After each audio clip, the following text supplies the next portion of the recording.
Assalamualaikum warahmatullahi wabarakatuh. Perkenalkan, nama saya Afifah Dusan Pautina dari kelas 2F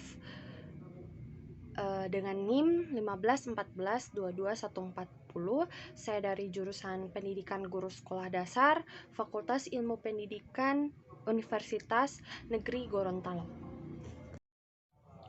Menurut saya, psikologi pendidikan itu dapat membantu para pendidik maupun calon pendidik dalam mengembangkan evaluasi pembelajaran siswa yang lebih adil, baik dalam teknis evaluasi, pemenuhan prinsip-prinsip evaluasi, maupun menentukan hasil-hasil evaluasi.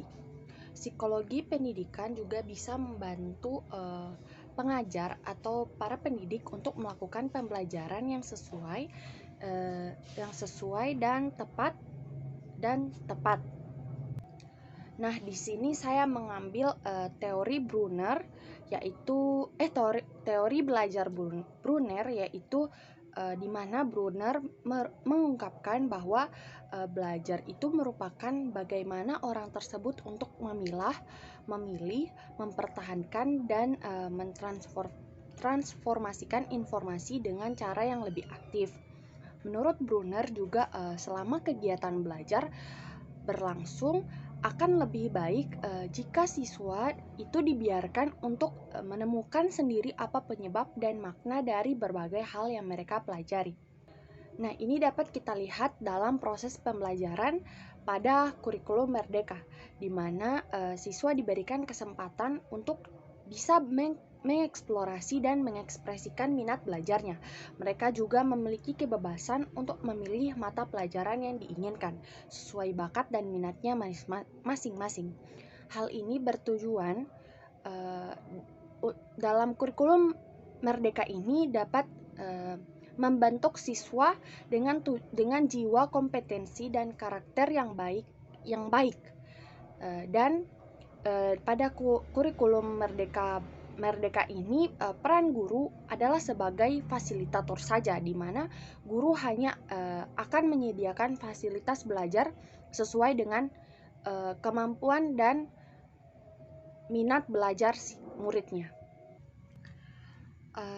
Selanjutnya yaitu nomor 3. Setiap siswa memiliki gaya belajar dan gaya berpikir yang berbeda.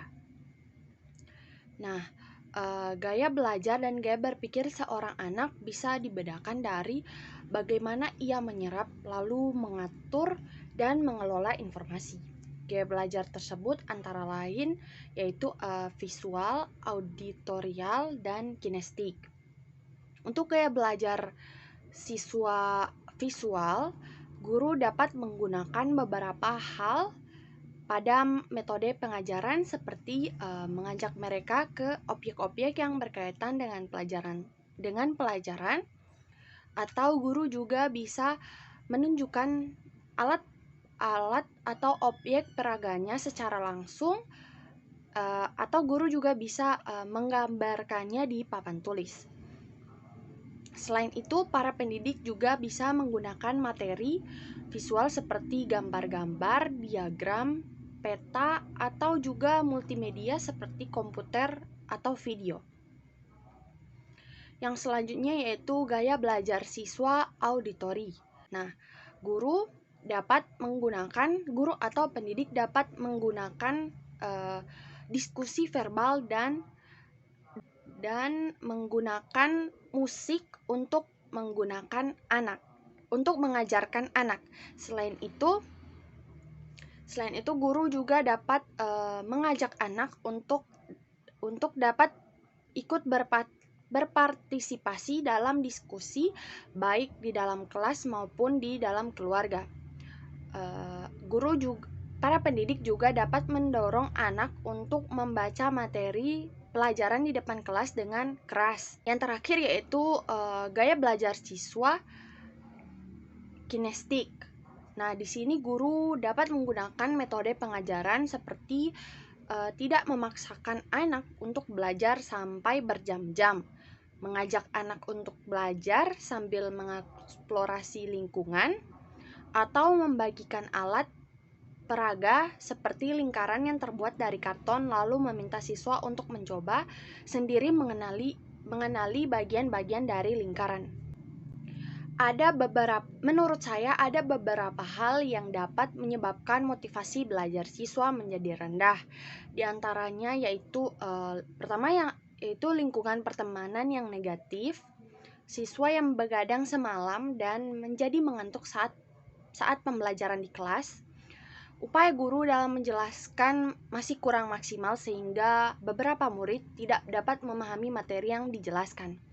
Penggunaan gadget atau handphone atau smartphone yang berlebihan, fasilitas belajar di rumah yang kurang nyaman, serta tidak ada wali yang dapat mengajar anak di rumah, sarana dan prasarana yang tidak memadai, siswa yang tidak fokus dalam pembelajaran karena memikirkan hal-hal di luar pelajaran, dan ketika ada materi pelajaran yang sulit dipahami oleh siswa itu akan merasa mudah untuk putus asa dan menjadi tidak acuh terhadap materi pelajaran sehingga ia menjadi malas untuk belajar. Nah, upaya-upaya yang dapat kita sebagai pengajar atau calon pengajar untuk mengatasi siswa yang kurang dalam motivasi belajar, yaitu yang pertama yaitu dengan meningkatkan kualitas kinerja guru sehingga mampu memaksimalkan sarana dan prasarana yang ada untuk kegiatan pembelajaran. Yang kedua, melatih kedisiplinan siswa menyiapkan kondisi siap belajar baik jasmani maupun rohani. Yang ketiga, menjelaskan tujuan dari pembelajaran kepada siswa sampai siswa menyadari bahwa belajar merupakan kebutuhan dan harus dipenuhi. Yang